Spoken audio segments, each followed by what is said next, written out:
to get down like a clown like Charlie Brown because it's time to turn your frowns upside down because fight nights are for fighters, baby. And Fridays are exactly that.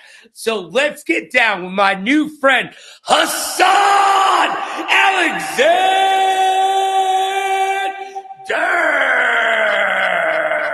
Yes, sir. Hassan, how you feeling today, my friend?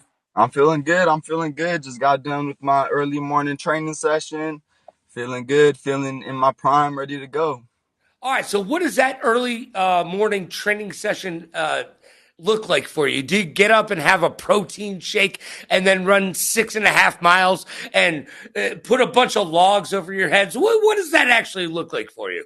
Every day's a little different. I do like to start with the protein shake just because I like to get something in my system before that first workout, and I don't like to go for something too heavy. Even though I like to have a good breakfast, I usually wait till after my first session to do that so I can not worry about tossing it all back up essentially.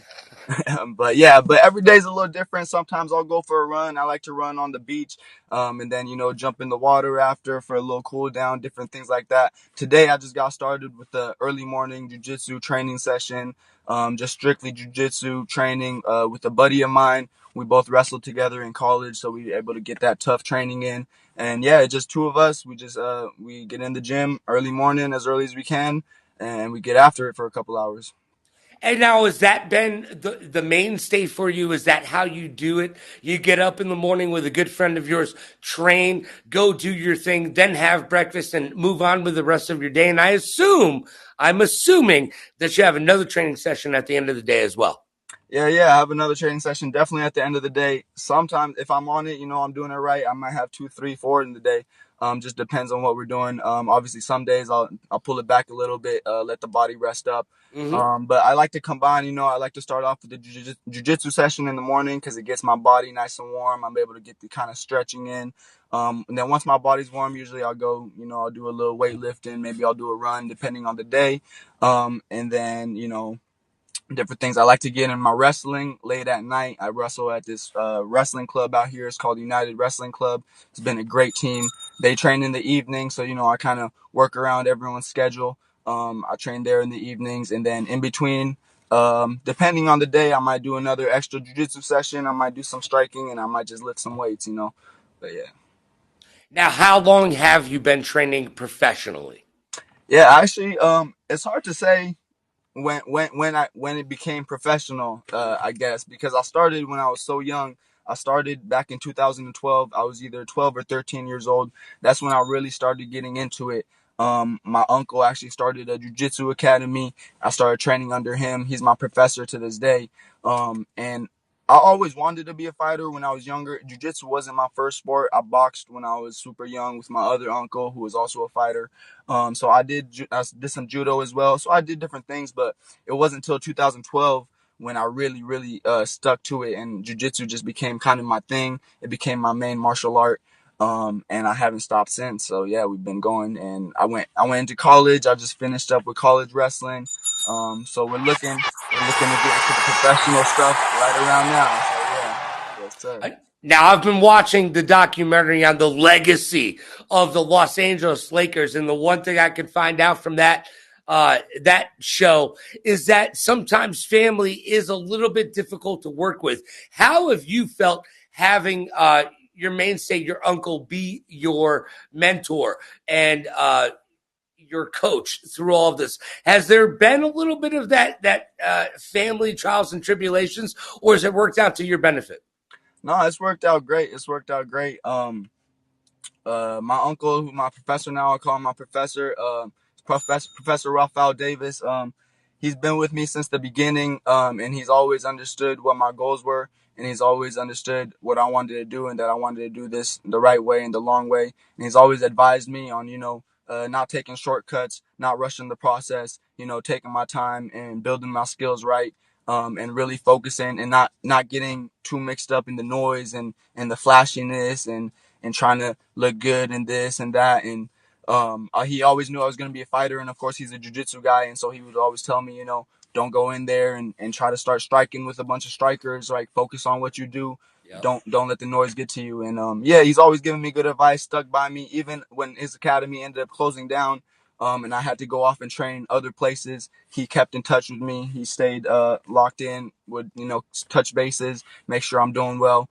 And then every once in a while would even train with me, make sure I'm not forgetting the basics and the foundation that he taught me. And then recently he opened back his gym up, and he's building it back up again. And now, I'm grown now. I'm a brown belt. I'm higher belt. I'm going to be getting my black belt soon. So I stop in there every once in a while. I coach for him, help him out. And so, yeah, no, it's been great. It's been really good. Well, let's give a plug to the gym. Exactly where is it, and what's the actual name of the gym? Yeah, it's Carlson Gracie in San Diego. So it's Carlson Gracie Team San Diego. It's actually in the city of El Cajon, but it's over there in San Diego. Yeah, brand new gym, just got started, but they got the momentum going. It's building up. It's nice. My professor has honestly the best system in jiu-jitsu, and I'll say that, and I'll die on that hill. There's a lot of jiu-jitsu practitioners out there. There's a lot of different stuff. There's a lot of noise. Hold on a Jiu-jitsu's second. so big. Hold on. You can just stop right there. You already said Gracie. Okay. Yeah, You yeah, yeah. already put Gracie into the equation. Once you say that, it's a whole different level of expectations. Look, the Gracie family literally created what Brazilian Jiu Jitsu is to this day. So Right. anytime that you get into a school with Gracie Brazilian Jiu Jitsu, you're already living at a higher level. And what's crazy about that is if you actually do the math, here in Viva Las Vegas, they have Gracie Academies. And there are currently 26,000 Gracie Brazilian Jiu Jitsu students in Las Vegas. Would you like to gander a guess at how many black belts they've given out? That's a tough one. That's a lot of people. I don't know. How Take many a maybe? take a guess. Take a guess. Let's say, uh, hmm, one, 1,000. 26. Oh, all right. Way off. Way off. Yeah, 26. And I actually got beat up by one of those black belts last night a couple times. That's all right. Big shout out to Overt Flow.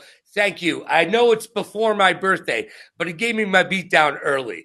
Now, was there something that you noticed about your uncle and the Gracie Brazilian Jiu Jitsu way of doing things that you immediately locked into and made you not want to look at other gyms, or it was just a family thing? Anything that your uncle was doing, I wanted to be a part of. No, yeah, my uncle's program is special. It's he has his own system. He calls it the primary system, and it's very special. Obviously, Carlson Gracie has a strong lineage and a strong heritage, and obviously they're have always been kind of classical jujitsu pressure. Simple foundation basics, without any of the noise. Also, but my professor took that to another step, because he used to actually be like a strength trainer and a trainer. And so he created a system to help people really make sense of it, because there's so much out there with jiu-jitsu. There's so much noise, so many moves, so many techniques that it's easy to get real lost and just kind of be lost in the sauce with it. And so he found a way to organize it, for people to be able to get started and get right into it and be able to improve in a much better way. He has the best system I've ever seen, and I've been to many academies. So, yeah. And you said you're a brown belt right now, brother. Yes, sir. Yes, sir. All right, so that's absolutely amazing because I know how much work it actually takes to get there. One of my friends who I was just mentioning, Overt Flow, has a black belt, and he calls himself a weekend warrior. And I'm like, bro, settle down. You have a Gracie black belt. You're one of 26 people in all of Las Vegas who has one, and you're calling yourself a weekend warrior. He's like, yeah, I'm just saying there's other people out there who do some things better than I do. And I'm like, I get it. Yeah, But look, when you get into that sort of gym setting and you look around you, you have a better quality of fighters around you down there in San Diego, I would assume, just by the fact that your mentor, your uncle, is running a Gracie Brazilian Jiu Jitsu school. So, do you go and fight other fighters and train with other fighters outside of that school as well? Yeah, 100%. I've always been actually an advocate for cross training. I think it's real important. I think the whole thing where I only want to train with my team and my teammates, I think that's very silly. I think I that do. silliness is nonsense. If you really want to get better, you should go out and train, find training partners who are good. Cause, and honestly, half the time, actually most of the time, I'm looking to get beat up. I'm going out and I'm trying to Hmm. find people who are better Hmm. than me that are gonna put it Yep. on me, right? At the end of the day, it's good. You can get good training with everybody, but if I'm just beating people up all day, that's not ideal. I need to get my ass whooped every once in a while. So Now on June 21st, you're not looking to get your ass whooped, no so to sir. speak, over there at Subs on the Shore. It is a different style format of a. We can't actually talk about who you're fighting because we don't know quite yet. Don't know How do yet. you prepare for a tournament like that? Yeah, personally, I always I think for my style, it's actually great because I really never look at who I'm fighting. I know a lot of people they like to do that. They like to study their opponent. They like to understand what they do and prepare for it. Me, I go out there to do my game. I'm doing my stuff. I don't care who you are. I don't care what you do. I'm pulling you into my world. And I'm gonna enforce my will upon you, and that's all it is. So I really don't care what you do. I don't care who's in front of me. I don't care how big or small they are. My jujitsu is my jujitsu. My style is my style, and I just go in there and I feel it out. I like to flow. I like to feel where I'm at. I don't even have a game plan half the time. I'm gonna go in there, and once we've made contact, it just all feels right and comes together. Now, do you like to stand and bang, or are you going to ground and pound? No, no, no. I'm always going for takedowns. I'm a wrestler, so I don't like to pull guard. I don't like to sit. I wrestle. I try to get that takedown first. Sometimes, you never know. Sometimes you end up on your feet for too long, and of course, this is submission only. You want to go get that submission. So if it's taking too long, sometimes I might switch it up. But typically, I come out to with a show of force. I want to get that first takedown. I want them to know I put them on their ass first, and then I just come after them. Well, one of the things I remember about being a wrestler was shoot first, ask questions later, right? So get in there, be first before you have to sprawl and be thinking about your defense and cross facing and all that crazy stuff that goes around with wrestling. Now, we always talk about in MMA, wrestling is a great base. How has wrestling prepared you for what you are doing now in the cage? Oh, it's been great. I was always again, like my first thing was jujitsu, so jujitsu was always my sport. Right. But then what ended up happening is I started watching all these fights, all these UFC fighters and different people, and obviously, we know the wrestlers have been making a scene. And so I just saw the wrestling working very well, and I saw that these wrestlers didn't even really have submissions, right? They weren't really finishing the fights or anything. They just had such good control and stuff. And I knew that I already had a strong submission game with the jujitsu and whatnot. And so I just thought, man, I need to go give me some of that wrestling too. Because if I have both of these worlds, I can really make something good happen. And so I actually tried to wrestle a little bit in high school. My school didn't offer it. I kind of wrestled at a nearby school. Really? Yeah, but then I wrestled at a nearby school in high school for like my junior year. So I was almost done, but went and got some work in. What ended up happening is I think I won the tournament. It was just a JV tournament or something, but someone noticed and they asked questions, figured out I wasn't on the team, and then CIF stepped in and ended up kicking me off the team, which I always thought was very silly, especially now as a grown man looking back at it. You got all these grown men, grown officials, grown people who are doing all this nonsense to stop a child from participating in sports. Like grow up, get over yourselves, let kids give some leeway when kids are just trying to do sports. But it is what it is. I ended up getting kicked off the team halfway through the season, something like that. Didn't end up being able to wrestle in high school. But I'm stubborn as hell. I didn't so I tried to make it happen. I actually ended up I went to Cal Poly, which is a D1 school. I just got in Mm-hmm. academics, Yeah. and I tried to walk in the wrestling room and I told them, hey, let me wrestle. And of course they were like, no, you can't really do that. And I was like, look, I told them, I talked to the coach, I sat down with him. I was like, look, I'm solid. I can move solid. Like, I know I'm not D1 level. I don't have any accomplishments or nothing, but I was like, I'll be a guy just for your guys to beat up on. You guys can use me as a dummy. I just want to get better. Didn't work out. Sent me packing. So, I was out there enrolled in the school, wasn't feeling it, kind of starting getting depressed. Shit happened. Wasn't able to train as much as I wanted to. Actually, COVID then hit, which kind of worked out for me. So COVID hit, I dropped out. I was kind of forced to drop out, but I just kind of took the opportunity to do so. I I reset. I got a job in the electrical trade, electrical union, started working, moved out the house, got my own place so I could train without getting anyone sick or anything. And I just trained through COVID. I kept training. I found different gyms. I started training at 10th Planet for a little while, actually. And then things started opening back up. Sorry, I'm going long on the story, but stuff started coming back after COVID, and someone told me, or I heard that this community college kind of near me was bringing back the wrestling program after COVID. Yep. So I hit up the coach, and it was Palomar College down there in San Diego. It was like an hour and a half drive from me, but it didn't matter to me. I hit up the coach. I asked him if it was possible. He said, "Yeah, come by anytime." And I actually, I thought it was the shit. I went in there thinking I was going to beat up on everybody. I was like, it's community college. I could do this. But no, I went in there and I got my ass tossed around. Actually, this one little guy who's my brother to this day, his name is Juan. He's a 125 pounder. He's much smaller Hold than me. on. 1 in a million? Yeah, man.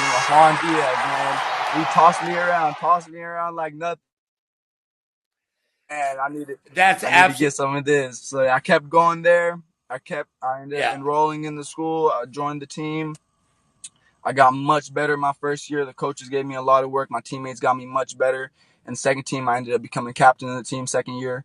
And then just got that much better, and now I'm feeling good and ready for the cage.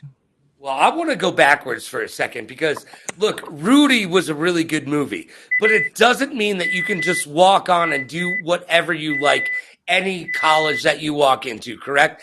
No. What was it like and how much the stick to itiveness and the gumption that you showed being able to walk into gyms and say, hey, I want to compete? What did that learn? Those defeats that obviously you just mentioned, how has that prepared you for what you're doing now?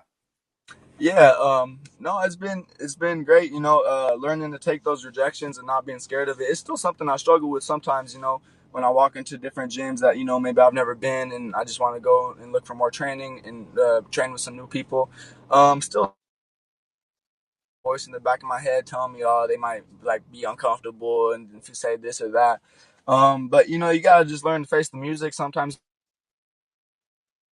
cross training, and it just is what it is, right? At the end of the day, you can't, that's life. Things like that happen, and if you're scared to go out the door and try those things, then you'll never know. So Well, Dana White says if you never press yourself forward, you'll never see how truly awesome you could become.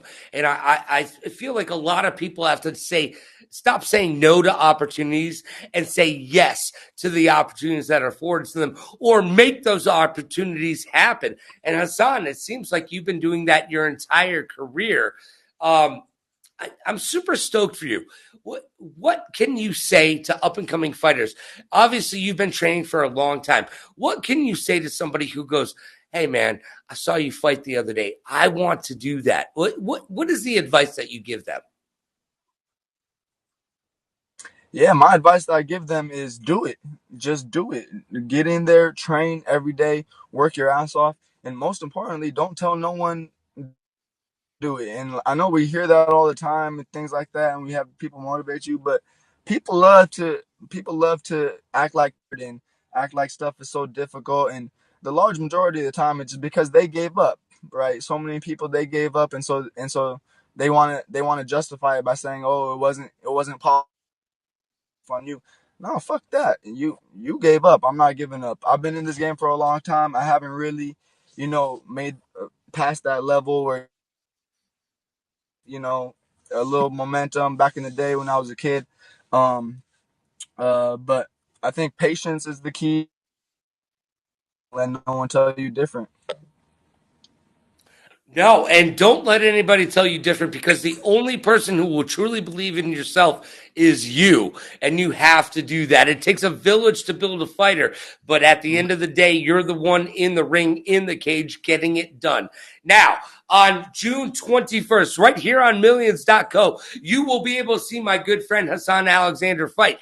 I need to know, how does it go down at Subs on the Shore on June 21st? How are you going to win, my friend? Sorry, you cut off there real quick. Can you hear the last part again? How are you going to win on June 21st? How's it going to go down? Give me a prediction. Oh yeah, yeah. Honestly, I don't typically call my shots or anything, but I think I'll be pushing the pace. I'll have the pressure on most of these guys. I think I'll start off each match getting the takedown. I'll probably be smothering them a little bit, keeping the pressure, getting them tired. And once I get them a little fatigued and stuff, people start making mistakes, and I'll Yeah, start they do. opening those things up. Just classical grappling, classical jujitsu. I don't have any funny tricks or anything like that. I just impose my will on my opponent, and that's what I do. All right, so this is our section right now. I say it's their time up there, it's our time down here, and this is your time, my friend. You can talk about anything you like. Sponsors you have, sponsors you want.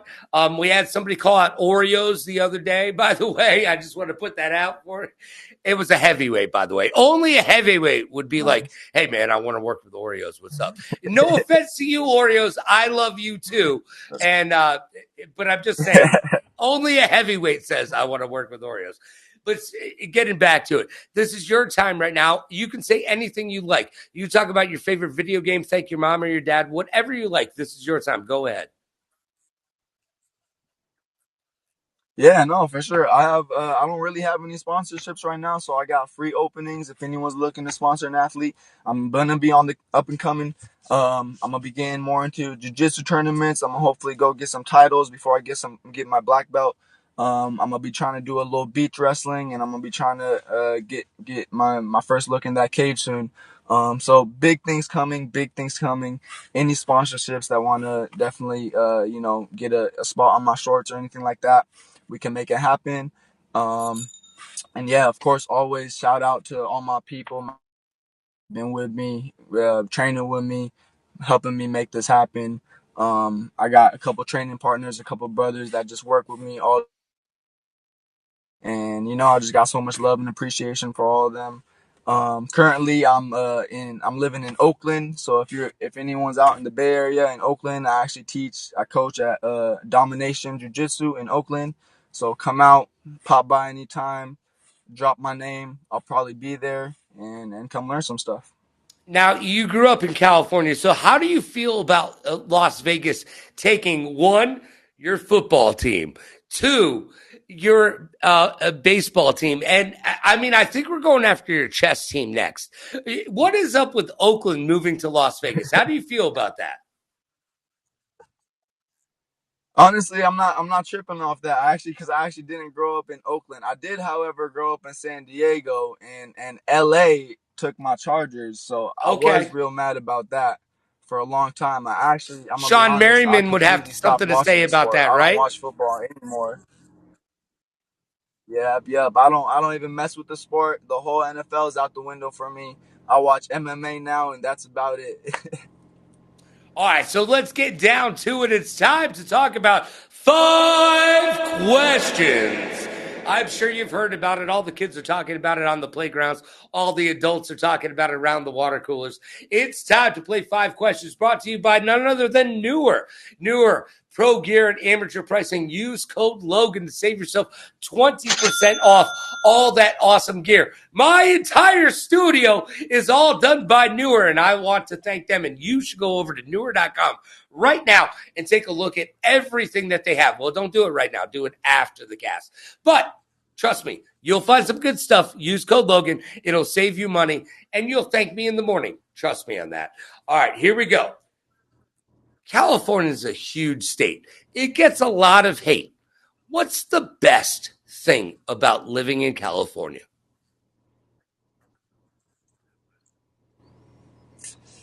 The best thing about living in California, honestly, I'd have to say probably a big part of it's the food. I know a lot of people, there's a lot of quarrel, but California has the best Mexican food around. Specifically, San Diego. I got to give another shout out to San Diego. We're right there by the border, but Yep. we got the Cali burrito at every Mexican spot on the joint. I know some other states you go, they don't even know what the Cali burrito is, and all I'm saying is, y'all better come to San Diego and see what you're missing out on. Well, San Diego has perfect weather year round, so I can understand why you keep shouting out San Diego. What has been the biggest hurdle of your career thus far? Um, There's been a few. I think one of the big things was when my original academy, shut down and kind of split apart and different things happened. I was super young back then, so I wasn't really sure how to handle that. And I think honestly, even though I tried not to let it affect my training and whatnot, it was kind of hard to keep that momentum going when my gym shut down, and I ended up having to go to different gyms and new gyms where I didn't really know people, and you have to get to know people, and eventually it works out, but that does kind of put a complication into the matter. And so yeah, that set me back, I think, for a little bit. Then again, with the trying to wrestle, trying to get into these wrestling spots, and being rejected from a few different places, and not working out. So it was a few years where it seemed like I was trying to do stuff and nothing was happening. But these past few years, it's worked out, and we got over that hump, and now the momentum is getting good, and I'm excited, and yeah. Well, I'm excited for you. And look, you might be a little bit young for this question, but I got to throw it out. Snoop Dogg or Dr. Dre? It's a good question. I know it is. Just because Dre is just because Dre got the production like that, Yeah. I'll probably go with Dre. Just All because right. he be producing, he made a lot of artists themselves better, so I'll give it to him. All right, I understand. I understand where you're getting at because he was the mind behind a lot of other artists, and I get that. And just like your uncle is the mind behind you, what has been the best piece of advice that your mentor, aka your uncle, the professor, I believe you're calling him, Sir. what's been the best piece of advice he's Um, been able to impart to you? yeah, that's actually a difficult question just because there's been so much. Hmm. But I think one of the best advice that he's given me is just to stay focused, stay locked in, and not let the noise affect me. And that pertains to a lot of different things. One that pertains to like all the fancy, different, flashy techniques that get popular in jiu-jitsu, not letting those, not getting sidetracked by those, not getting sidetracked by the literal noise when you're out competing in the crowds and all things like that. Not let that affect you. He used to always say that we're emotionless and unwavering during the match, and he said it's fine, you like to have emotions after your match and this and this and that, but when we're in the match, we're cool, we're calm, we're collected, we're unemotional, and we're just there to make it happen. All right, last question of 5 questions for my good friend Hassan Alexander, who will be fighting Subs on the Shore June 21st, right here on Millions.co. You've been living in California most of your life. Do you have any movie star incidences? Like, have you ever just gone into a Starbucks and been next to Jennifer Aniston or something like that? I actually don't. Weirdly enough, but that might mainly just be because I don't really know that many celebrities. I don't get into too many mainstream stuff. What I will say is being around the jiu-jitsu scene and the MMA scene and fight scene since I was a young kid, I've ran into many fighters who I recognized right away, and Yeah. different famous fighters. I remember when I was young, I ran into Anderson Silva at a jiu-jitsu Ooh. tournament, and that was awesome for me. Recently, I was refereeing, and I saw Nate Diaz at one of the tournaments I was coaching, just going to and say, have you made your way to I actually Stockton to hang saw out with the boys? yeah, I haven't made my way over there, but I do referee sometimes in like Sacramento with the Grappling X tournament, and so Mm-hmm. they Nick Diaz Academy, Nick Diaz, Yep. they like to come out and support. They were one of the original supporters of that organization, and so we do see them. But yeah, a lot of different voices, different people you get to meet. It's great. Well, Hassan, I got nothing but love for you, my friend. I believe that you're going to show up, show out, and show the rest of the competition over at Subs on the Shore on June 21st exactly what you can do. I can't wait to talk to you again when you come back and tell me what a great victory you had and how you'll be moving on and be moving forward. Hassan, thank you for your time today. I truly appreciate you, my friend. Yes, sir. That's the plan. Thank you so much. Have a good one. Hey, Appreciate it. no, it's been my pleasure. You have a good one, and you as well have a good one. We'll be talking to Dylan Conti in just a couple hours. That's a heavyweight that you might know because he just called out Brock Lesnar the other day. Yeah, right? How do you feel about that? If you could call out any fighter from the UFC in the UFC today or from the past, who would you call out? Who would I call out? Ooh, I'm gonna try to go for someone that I'm ready for. Uh, that's a good question. Good question. I'm gonna probably go. I'm gonna probably go with like, this might be a cheap shot, and I got nothing but much love and respect for him. But maybe someone like Tony Ferguson, who's at the end of their run, and maybe give me a strong start.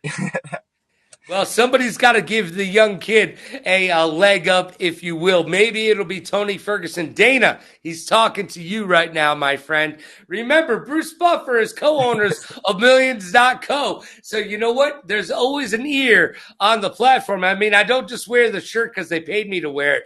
I do it just because everybody loves the UFC. Right. And everybody loves Yeah. Hassan Alexander. We're going to love you even more after you get your next victory over at Subs on the Shore right here on Millions.co on June 21st.